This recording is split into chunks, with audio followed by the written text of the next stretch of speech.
School budget to order. Ms. Meeker, would you take the roll? With pleasure. Ms. Boucher? Here. Ms. Campbell? Here. Mr. Cotton? Here.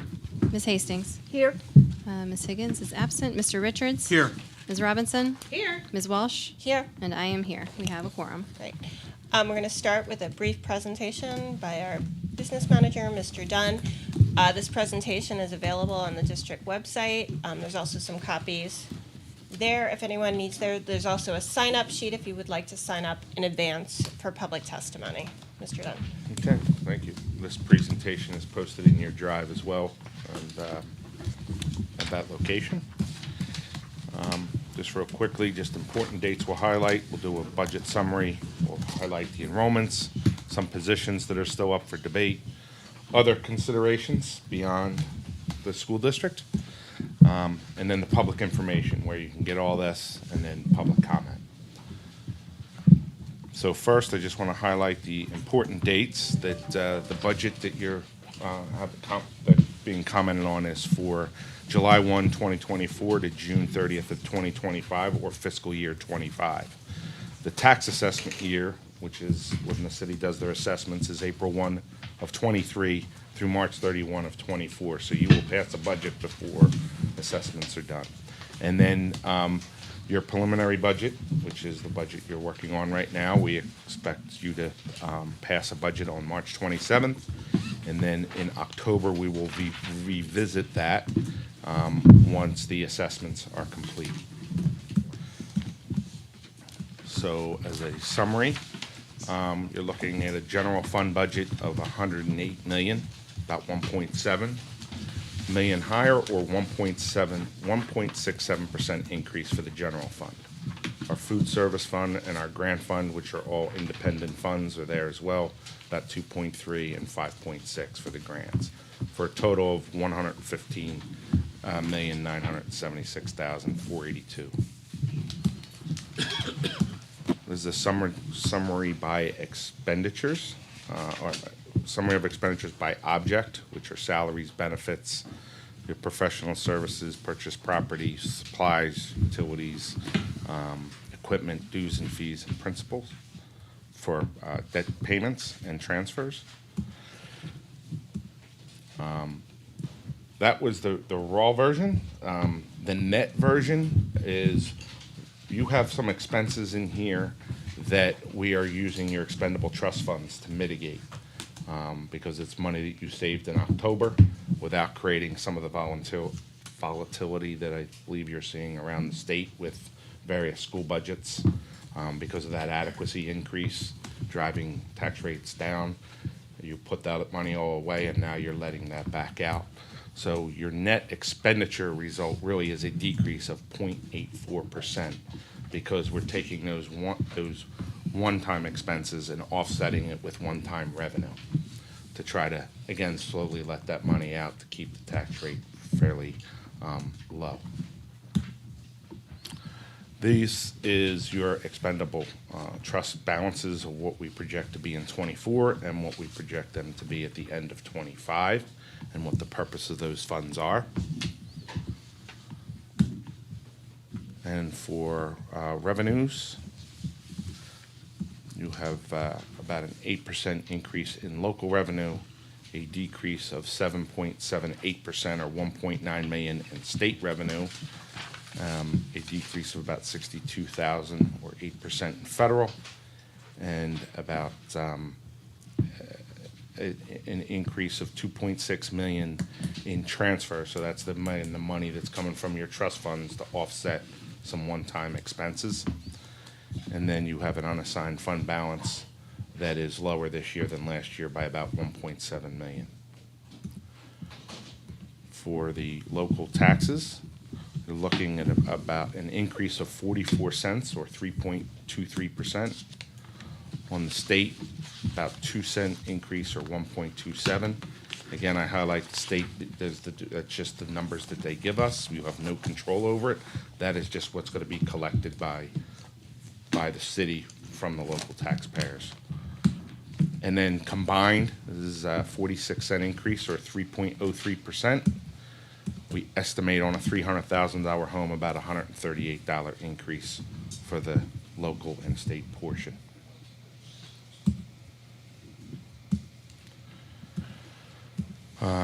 Those impacts on the original budget presented on February 7th, we looked at about a 2.94% increase in the local. March 6th posted budget is a 3.23% increase.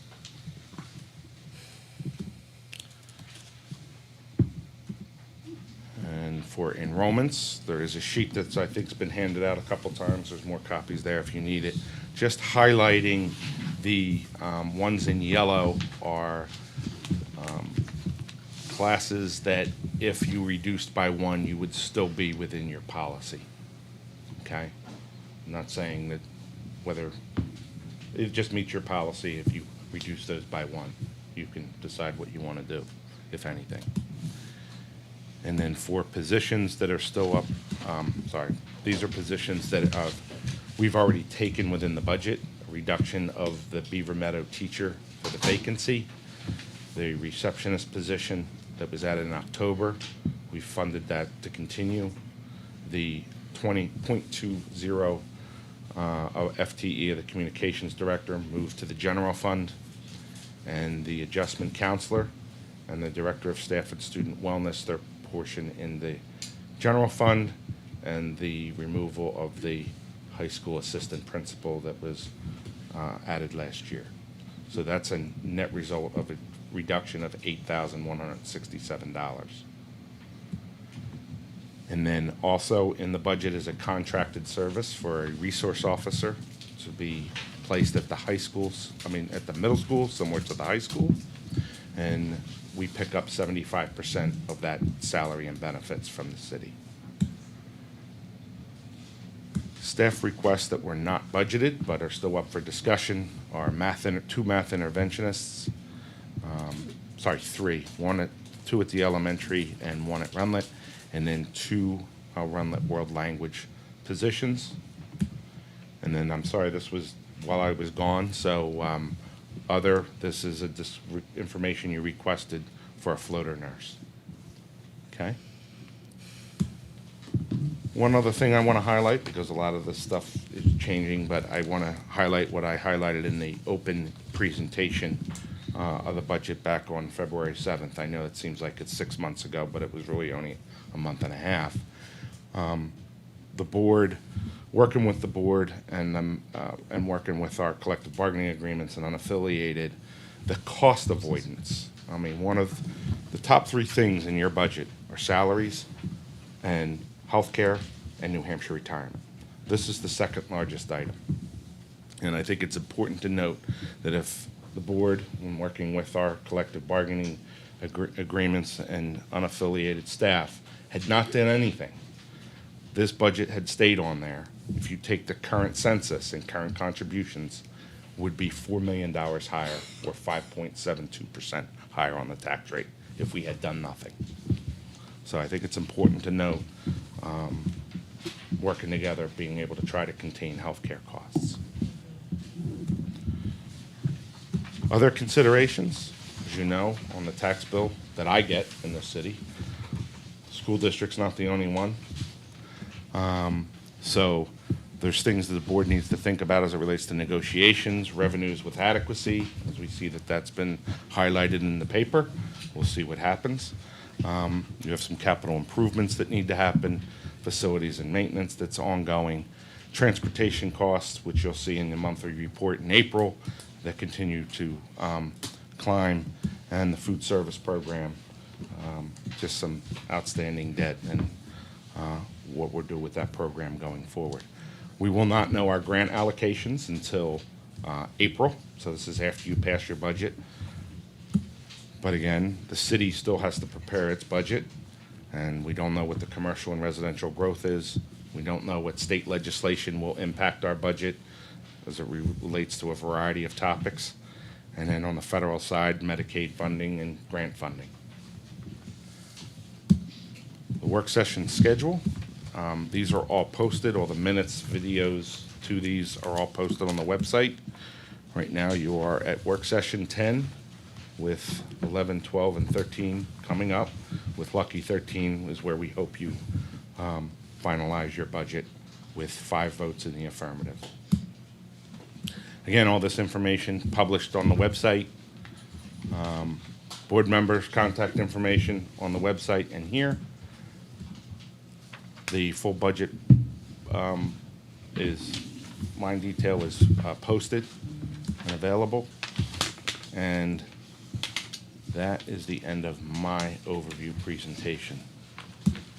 Turn it over to you for. Mr. Dunn, just because people might be curious about why we are doing our budget before we know our grant allocations or what the state might do, could you explain the Well, there's requirements under state Yep. law? There's a couple things. One, you have an RSA that you're required to issue professional contracts before April 15th. There are times where we don't know the grants until after April. And typically, these are our entitlement grants, so we pretty much budget them at even, and if we get more, then that's helpful. If we get less, which sometimes happens, we're able to accommodate it. You have that. Two, you also have in your charter that you have to have a budget approved within 60 days of June 30. So if we were to wait for the federal government to issue us that, you might get yourselves in trouble. Or wait for the legislature to finish its work? Oh, that too, yes. Thank you. We will open this for public testimony. This is a public hearing. It is not a Q&A session. However, I will try and keep a list of any questions that come up so that we can address them in our discussions or post information after the fact. If you'd like to testify, if you could please sign in on the board right there and make sure you speak into the microphone. I think Ms. Hoadley was the first person to sign up.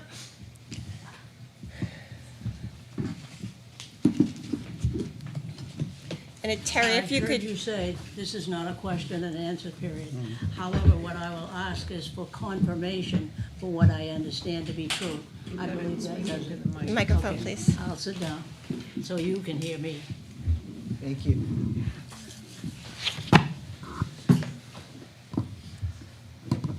All right. My name is Elizabeth Hoadley, better known as Betty. I have had a long acquaintance with the district, some 49 years of different kinds. I live in Ward 2, and I have lived in Ward 3 for something like 62 years.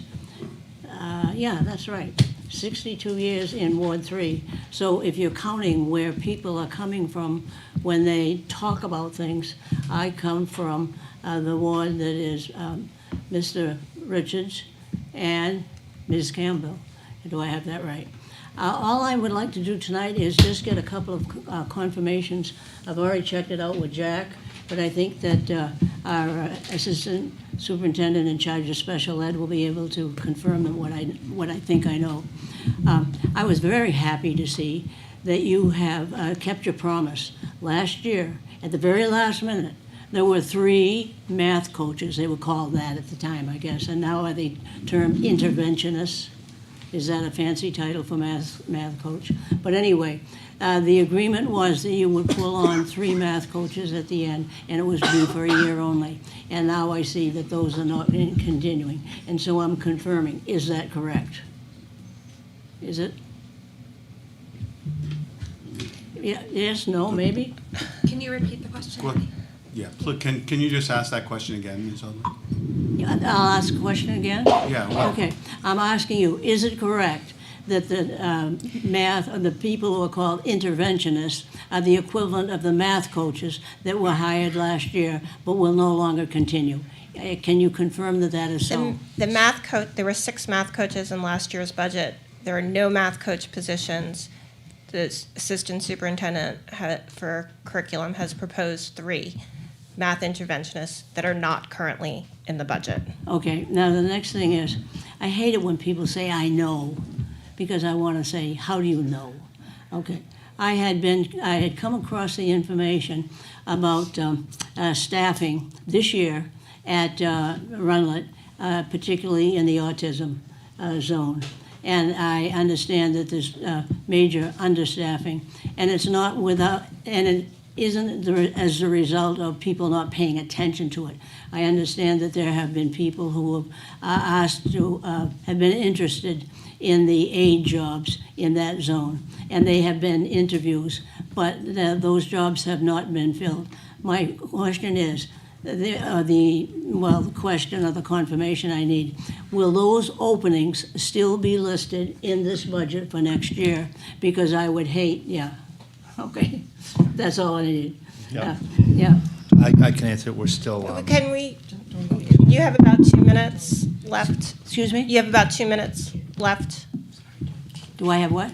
You have 2 minutes left. My 2 minutes left? Yes. I don't need them. Okay, I'm done. all right. Well, All I thank asked you. for was confirmation, and I got the confirmation of both cases. Thank Aren't you you. proud of me? Well done. Aren't you surprised? Thank you very much. Thank you. We got Totally. it, Betty. Ms. Wolf, done. can you see who's next on the sheet? Nobody else signed No, okay. If anyone else would like to testify?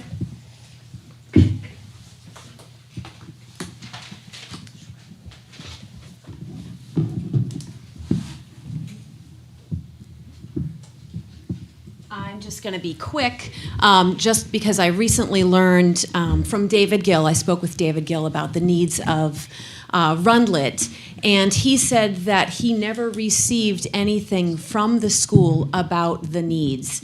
Could you identify yourself? I'm sorry, yes, I'm Stacy Brown, and I'm a resident, and I have 2 kids currently in the public school system. So, but I'm also a city councilor, and I'm involved in a lot of different committees, and I really want to work closely because we are serving the same people. And when I talked to David Gill, and I said, what does the school need? How can we make sure that they have the fields available to them? He said he never received anything. So I'm just asking that we please come together in a joint committee where it's publicly available, where people can ask questions so that we can work together to support you, because I am creating a community garden in that field space on Warren Street, and I would love to incorporate teachers in that, and I want to help solve issues so that we don't have to use dollars. We can use relationships and resources to solve a lot of these problems. So I really am just asking that we work together and you share some of the things that you need, and we can identify solutions together. So that is my request. Thank you.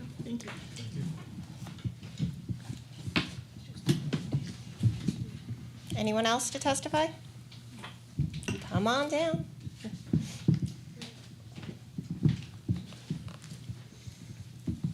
Good evening. Charlie Russell of Concord. I just raised one point. I don't have the numbers, but I'm concerned about the maintenance and upkeep of the current Rundlet Middle School. Seems to me when the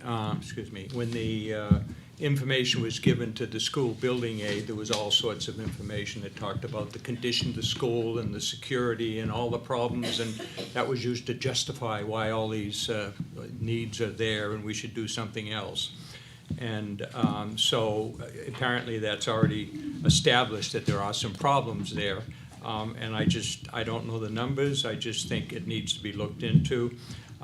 By looking at the golf course, which I'm a little more familiar with, they intentionally or negligently, and some say intentionally, let the upkeep of the golf course clubhouse go down and down and down, and then to the point of, well, there's nothing we can do but build a new one. So, even if, as there's 2 distinct sets of plans on how the new school is going forward, it's certainly looking like it's 2 or 3 years out before anybody walks in the door, wherever it is and whatever it costs.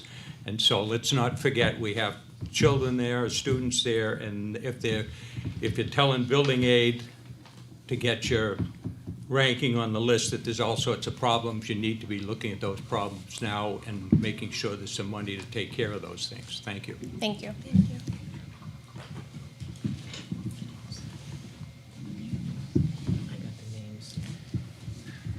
Would anyone else like to testify? Miss Leahy, you look like you want to say something. I didn't want to steal thunder.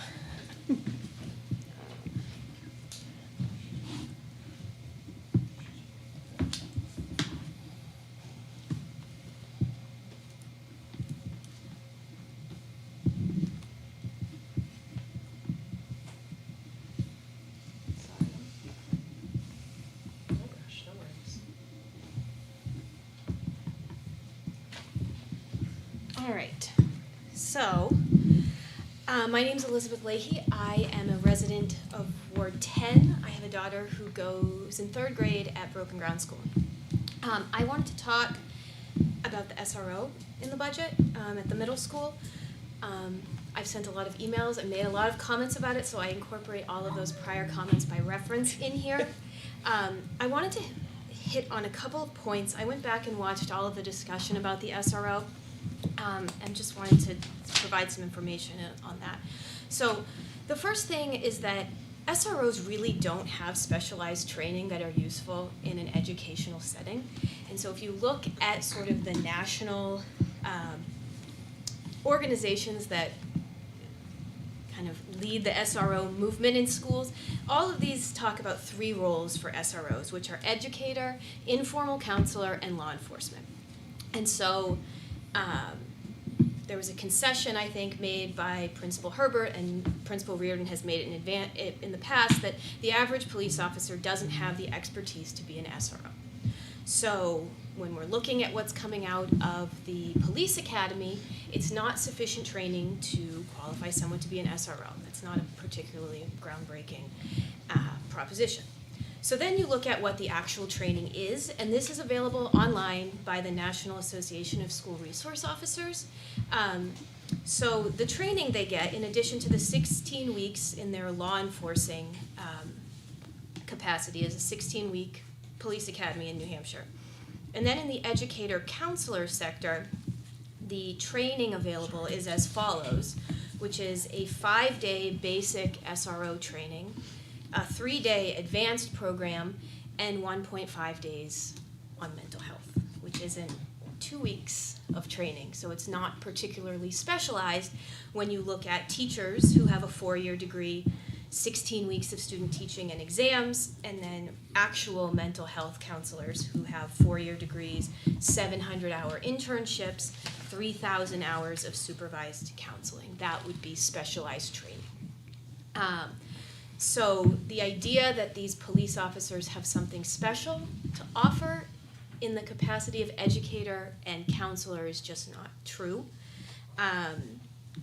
The second point that I wanted to touch on is it is still very unclear to me why the district administrators want SROs in the middle school.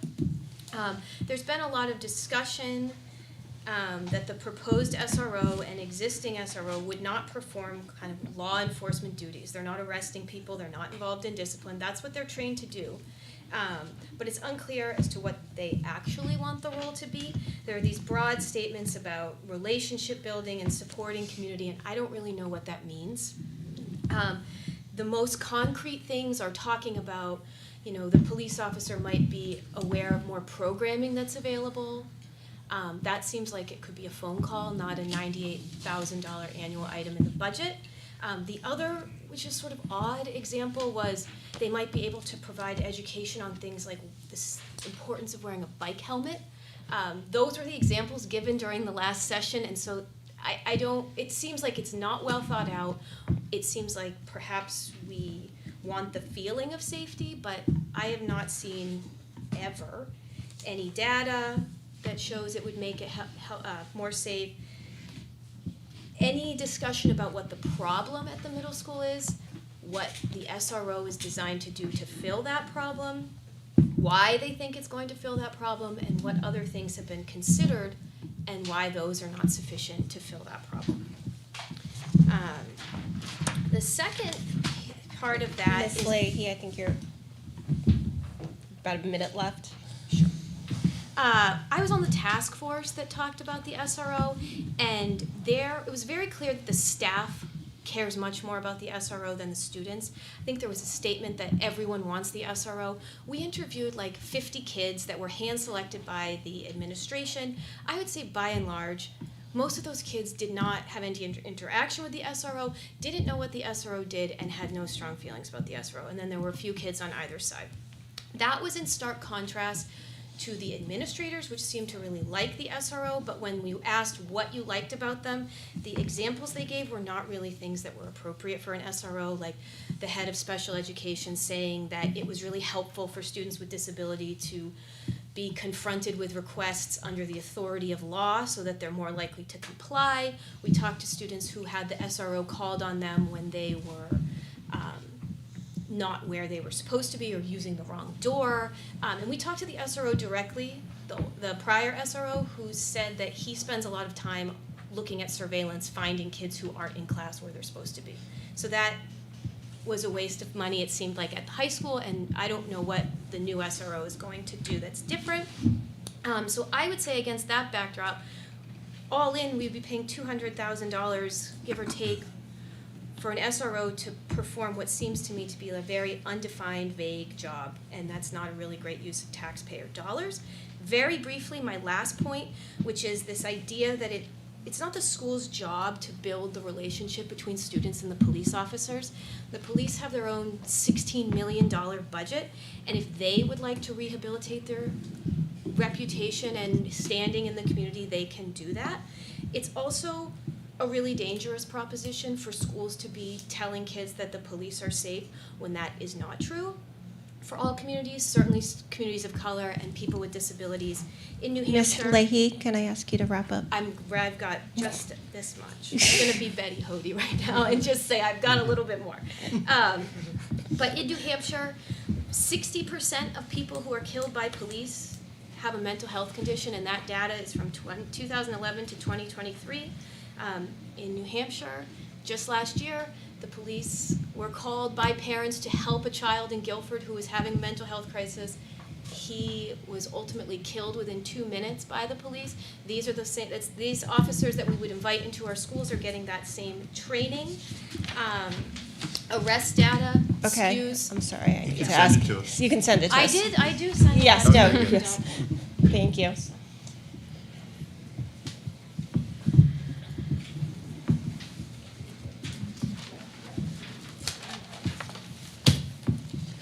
Would anyone else like to if you'd like to testify, just come up and sign in, please. Thank you, Mr. Russell. No, he's just signing, he already testified, you can come on up. And you can start and sign in after if you'd like. Thank you. If you just identify yourself for the record. Yeah. Hear me okay? Yeah, my name is Barry Lawrence. I no longer have any kids in the school system. I have my last child graduated from Concord High School in the last year. So we're empty nesters now. But the reason I want to speak to you is because it's also referenced to SRO. And I was actually part of the committee also that from, I guess it was about October of 2021 through March or so of 2022. We've did quite a bit of work talking to teachers, counselors, also talking to students, looking at the two things, SRO and discipline. And we came up with a number of recommendations. Those were not final recommendations. We brought them to, I guess, the last meeting we had. And I'm not clear on where that is now. I see we're going to have a new, there's interest in the SRO in the middle school now. That was particularly focused on the high school.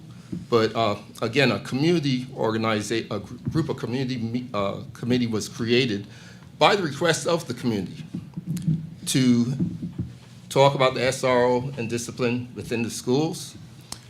That committee was created. I was a member. Liz that just spoke was also a member. There were a number of other people that were members. We had lawyers that were on the committee, people that would be very familiar.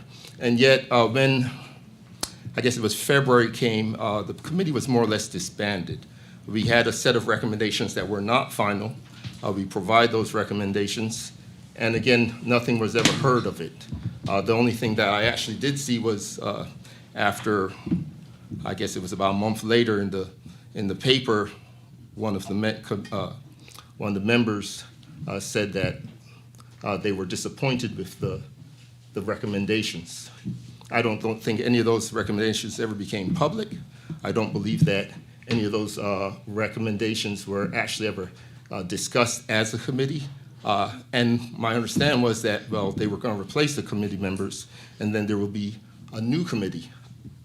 I don't know if that committee exists, that new SRO committee exists, if that ever took place. Again, there's a lot of things going on. We have a lot of people here, I guess, that are concerned about the new school, the middle school. And, I guess after having done that, just as being a citizen, I'm not involved in school at all, but it just felt as though very tone deaf from the board, extremely tone deaf. Again, it was a request of the people of Concord. We went through quite a bit of work to come to those recommendations. Again, they were not complete recommendations, and pretty much everything remained the status quo. Now, I understand, now on top of that, now we're going to add an additional SRO to the middle school.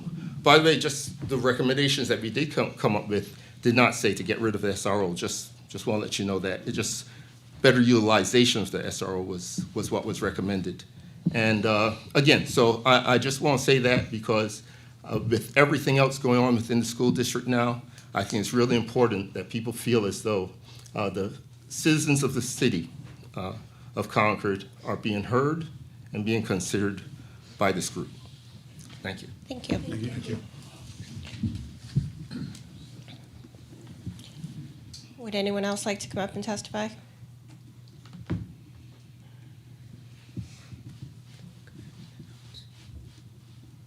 No one? Okay. With that, I'm going to close the public hearing then. I didn't hear many questions. There were a couple. For Mr. Lawrence, I don't know the date, but those recommendations were actually discussed at several board meetings, and I'm sure the superintendent can get you the minutes, but also would love, she or Dr. Herbert, I'm sure, would talk to you about some of the work that is going on in the high school that is based on those recommendations, including around restorative justice. I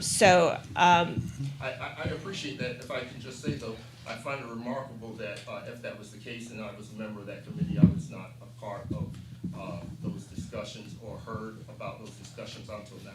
I find that quite remarkable. I'm sorry that, yeah. Did you hear this? No?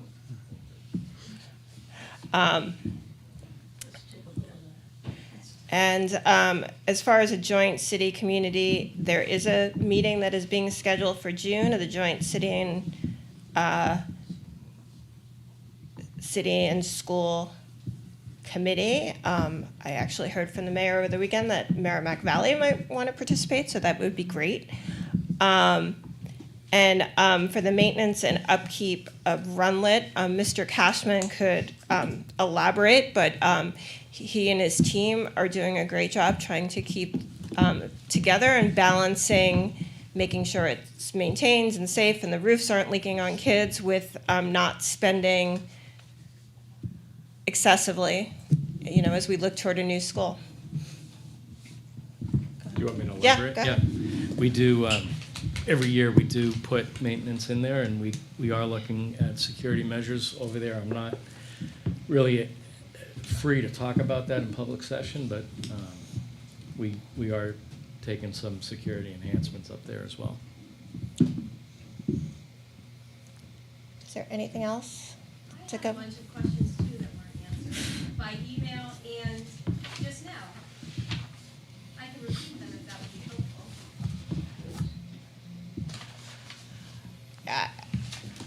Questions or? Yeah, what are the problems at Runlet that the teacher principal think will be solved? What data do you have? What due diligence has the board done that the proposed SRO will solve the problems? What alternative solutions to the highlighted problems has the board considered? What efforts has the board undertaken to identify harms that might be caused? So I'll just say the board has not yet voted to accept the proposal. This is a proposal from the administration, and there were, I think you saw the questions of the board asking for data as well, and there was a presentation last week? I watched it. Yeah. That doesn't answer any of the questions. It's very unclear to me. So if the answer is nothing, that's fine. If you could just say it, that would be Thank you, Liz. Is there anything else to come before the board? If not, I'll take a motion to adjourn. So moved? Moved by Ms. Robinson. Is there a second? Second. Second by Ms. Boucher. All in favor? Aye. All opposed? Any abstentions? We will have a second public hearing on Wednesday at Beaver Meadow at 6 p.m. It will be recorded, but it will not be televised live.